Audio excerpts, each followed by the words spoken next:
We will continue the C++ series in the HackerRun.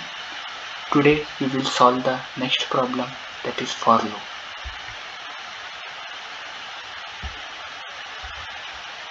They have given a simple description of the for loop here. A for loop is nothing but a loop which allows you to execute a given code repeatedly for a given number of times. For example, you can take here, this for loop will execute for the 10 times from starting with the variable I equal to 0 till the value of I is less than 10. Means 10 times this for loop will be executed. The structure of for loop or the syntax of the for loop is, the for loop will be started with the keyword for, and it will be containing three expressions separated by the semicolon. The first expression is about initialization of the variable. We use several loop variable or loop counters which will be initialized in this section. We can initialize them outside the loop also, before the loop also. The second will be second expression will be for the terminating condition, till where the loop needs to be executed is decided by this expression. The third expression will be to update or increase or decrease the variable or flag values, followed by the set of statements. These set of statements will be executed for the given number of times as specified in this expression 2. So the problem here is that they will be giving two integers a and b, and for each integer between a and b, if the integer is between 1 and 9, we need to print their English representation.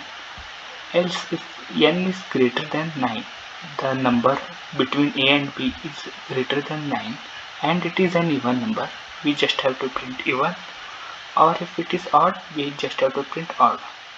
Remember, we need to print even or odd only when the number is greater than 9. Else, we need to print here the first case only, the English representation. For example, consider this test case, sample test case. They have given two integers 8 and 11. The a value will be 8, b value will be 9. There will be 4 numbers between 8 and 11, starting with 8, 9, 10, 11. 8 and 9 are less than 9, so they are printed as the English representation, whereas the 10 and 11 are greater than 9, so they have been checked for even or odd and printed according to their values. So we will now write the values. We need to take the input from the standard input. First we will declare the variable and we will take the input through cin. We have taken the input. Now we will apply the for loop, where we can loop through the value a to value b. For int, we will use the loop variable as I equal to a till I becomes b. We will iterate over it.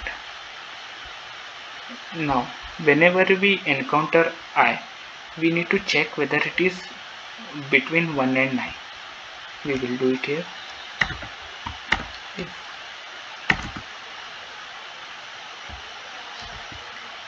If I is greater than equal to 1 and it is less than equal to 9, we need to print the corresponding English representation. So we will use one function here, user defined function, where we will print its number. We will write the definition for this function later. Else, in this else, the number which are greater than 9 has to be considered, and we need to check for even or odd condition. If it is even, the even will be checked by dividing that number by 2, and if the remainder is 0, the modulo operator returns the remainder. If the remainder is 0, means the number is even, divisible by 2. We will print it as even, else it will be odd.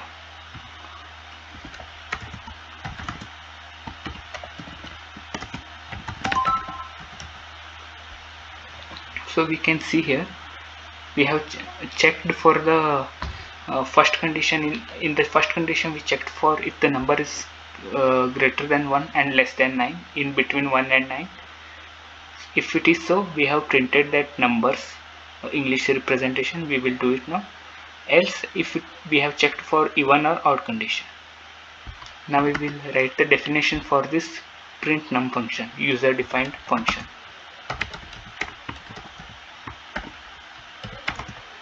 As we are supplying here a integer number as a argument, we need to take here the same. In the previous video I have told how to print the English representation using the if else construct. For simplicity we will use today the switch construct. In the switch there will be a sequence of cases, like if the number is 1, the case 1 will be executed, and if the number is 2, case 2 will be executed. So we need to write the case from 1 to 9. We will write it. If the number is 1, we will print its English representation as only1. Remember, after each case we need to put a break so that the next case won't be executed and the value the function will get end over here, because the break will end the whole switch case only.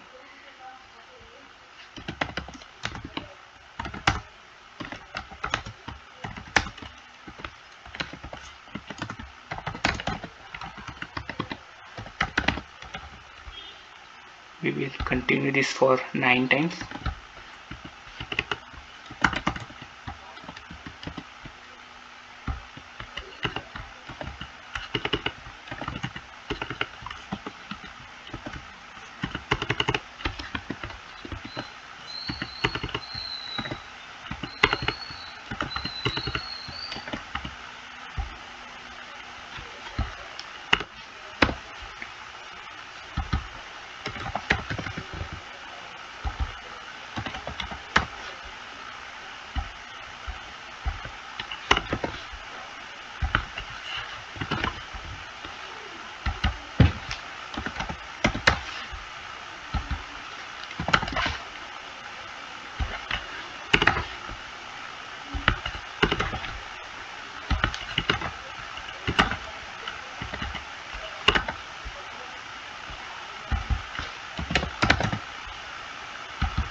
So we have successfully written the 9 cases for the given number n.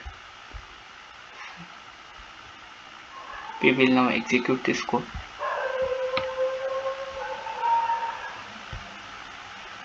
The sample test case has been passed, so we will submit it the code.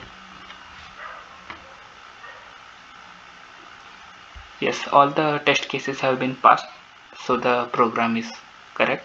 Thank you.